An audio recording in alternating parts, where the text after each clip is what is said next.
Պարոն Լևոնյան, մեծ աղմուկ է բարձրացրել նոր շրջանառության մեջ դրված նախագիծը, որով առաջարկում են քաղաքացիները, որոնք չեն վճարելու իրենց, այսպես ասած, բոյկոտելու են տրանսպորտի նոր ուղևորձը, իրենք պետք է տուգանվեն 10,000-ից 15,000 դրամի չափով։ Հիմա իշխանությունները, քաղաքացիական պայմանագիրը, իշխանության եկավ այն լոզունգներով, որ քաղաքացին այլևս տուգանքի թալանի մատերիալ չէ։ Հիմա ինչու եք այսպիսի նախագծեր օրակարգ բերում։ Իսկ դուք ճիշտ եք համարում, երբ որ դուք օգտվեք հասարակական տրանսպորտից եւ չվճարեք, եւ ձեր փոխարեն վերջնարդյունքում վճարեն մեր մյուս ուսանող օրինակ ընկերները, դպրոցականները, տարեցները եւ այլ օգտվող եւ բարեխիղճ վճարող մարդիկ։ Ինչքանով է դա ճիշտ։ Ձևով քաղաքացիների մի մասը իրենց բոյկոտն է արտահայտում այս նոր նոր ուղևորձեր, որոնք չեն ցանկանում։ Դա թանկացում չի, դա ռեֆորմա, նորից եմ կրկնում եւ այդ 100 դրամի տրամաբանությունից ես կխնդրեմ դուրս գաք եւ նայեք ուղղակի նայեք ձեր հարևան երկրներին, նայեք Ռուսաստանում, նայեք Եվրոպայում, նայեք մնացած բոլոր տեղերում, թե ուղևորձերը ինչքան են եղել օրինակ 10 տարի առաջ, 15 տարի առաջ եւ պետք է հիշեցնեմ, որ 99 թվականին, 1999 թվականին, երբ դեռ RAV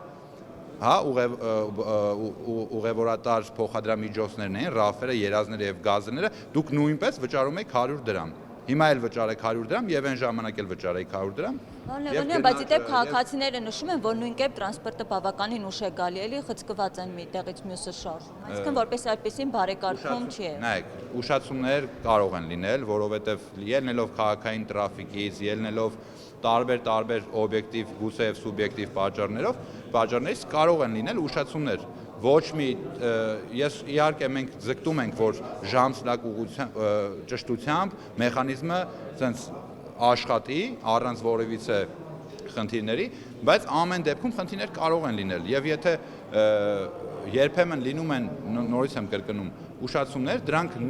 նոր սպասվող համալրումների միջոցով, ավտոպարկի թարմացման միջոցով լուծվելու են այդ հարցերը եւ Երևանը վերջապես ունենալու է մեկ միասնական ընդհանուր տրանսպորտային համակարգ եւ դուք կարողանալ եք on-line հավելվածով հետեւել ձեր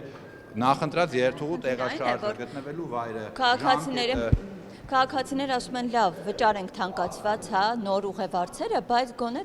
կարողանանք հանգիստ երթևեկել, բայց նույն կերպ հենց այդ ուշացումների պատճառով այսպես իրար խցկված քաղաքացիները անհարմար վիճակում։ Հարգելիս, նայեք, իրականում ես չեմ մասամբ կհամաձայնեմ ձեր դիտարկման հետ, որովհետև նորից եմ կրկնում, այդ պիկ երևույթները, այսինքն ավելի ծանրաբեռնված տեղափոխումները լինում են առավոտյան գործի հաճախելու ժամերին եւ երեկոյան տունդարձի ժամերին։ Մնացած բոլոր ժամերին կարելի ասել հարմարավետ վիճակով քաղաքացիները տրանսպորտից օգտվում են եւ երթևեկում են։ Եվ չեմ կարծում, որ կա որևիցե միտեղ, որտեղ առավոտյան այդ հոսքի, այդքան տեղաշարժի պայմաններում կարող են քաղաքացիները ինչ են ակնկալում ենք, այսինքն ամեն մեկը ունենա առանձին իր համար նախատեսված նստատեղ։ Բայց գոնե հարմարավետ տեղաշարժ։ Հարմարավետ նորից եմ կրկնում, ավտոպարկի համալրման